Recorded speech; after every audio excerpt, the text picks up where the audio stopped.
मैं सरोज वाला मेरे घरेलू स्पिरिचुअल चैनल पर आने के लिए, वीडियो देखने के लिए, सब्सक्राइब करने के लिए आप सबका मैं धन्यवाद करती हूँ। आज का हमारा टॉपिक है निमोनिया। छाती के अंदर जैसे खरखराट की आवाज़ें आ जानी और ऐसे से बच्चा सांस लेता, ऐसे करके सांस लेता है, या बड़े के अंदर भी हो जाता है। कहते हैं सर्दियों के अंदर हो जाता है निमोनिया, पर कईयों कहते हैं ये गर्मियों के अंदर भी हो जाता है। जरूरी नहीं है सर्दियों के अंदर, या फिर जैसे कोई कहता है ठंडा पानी पी लिया उसकी वजह से हो गया है, या गर्मी से बाहर आकर एकदम हवा में बैठ गया तब हो गया है। ऐसे करके कई कारण है। ये कारण तो ठीक है, थोड़े बहुत कारण है, इनको भी हमें जानना जरूरी है। अगर इन चीज़ों से होता है तो हमें अपनी प्रोटेक्शन करनी चाहिए। पर ये क्यों हो जाता है इसका भी अलग ही कारण है।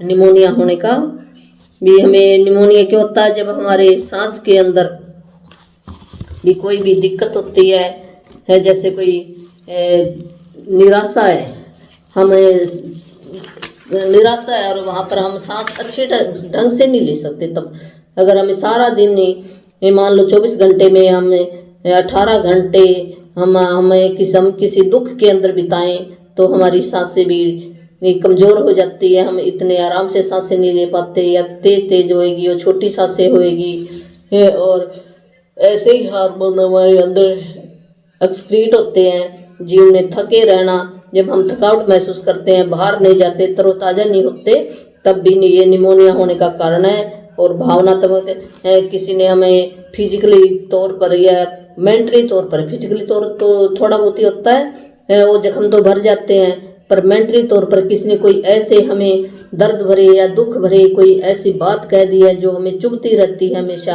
है वो खटकती रहती है, वो जाती ही नहीं है 20-20 साल तक, तभी ये छाती के अंदर ये निमोनिया होता है। तो अब करना क्या, हमने ये मंत्र बोलना है। इस मंत्र से आप बिल्कुल स्वस्थ हो जाओगे और कोई ना कोई आपको रास्ता मिल जाएगा। तो इसके ऊपर आपको भरोसा करना है, विश्वास करना है और कंटिन्यूटी 100 दिन लगातार करो। ये 100 बार बोलो, दिन में शीशे के सामने बोलो, रात को सोते टाइम बोलना है। ये रिकॉर्डिंग करके सुन लो और सवेरे भी आपने अपने कान में अंदर ये जाना चाहिए, सवेरे और शाम।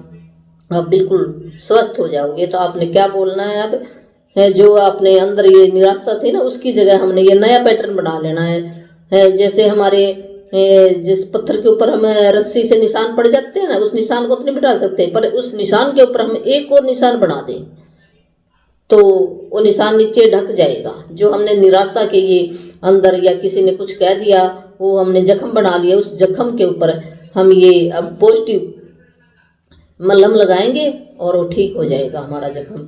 तो हमने क्या कहना है, मैं स्वतंत्र रूप से दिव्य विचार ग्रहण करता हूँ। मैं स्वतंत्र रूप से आज़ाद होकर वो परमात्मा के जो भी दिव्य विचार क्या है, भी मैं शांत हूँ, मैं सुरक्षित हूँ, मैं सांस लेने में सक्षम हूँ, मैं अच्छी तरह से, मेरे फेफड़े सांस ले रहे हैं। वो परमात्मा के तो यही गुण है ना, भी मेरे फेफड़े स्वस्थ हैं, ऐसे भी बोल सकते हो, है मेरे फेफड़े स्वस्थ हैं, है मेरी छाती स्वस्थ है। मैं स्वतंत्र रूप से उस परमात्मा के जो भी विचार हैं, पॉजिटिव विचार, उनको ग्रहण करता हूँ, जिनसे मेरा जीवन की ये सांसें चलती है। उस पॉजिटिव विचारों से मेरे जीवन की सांसें चलती है।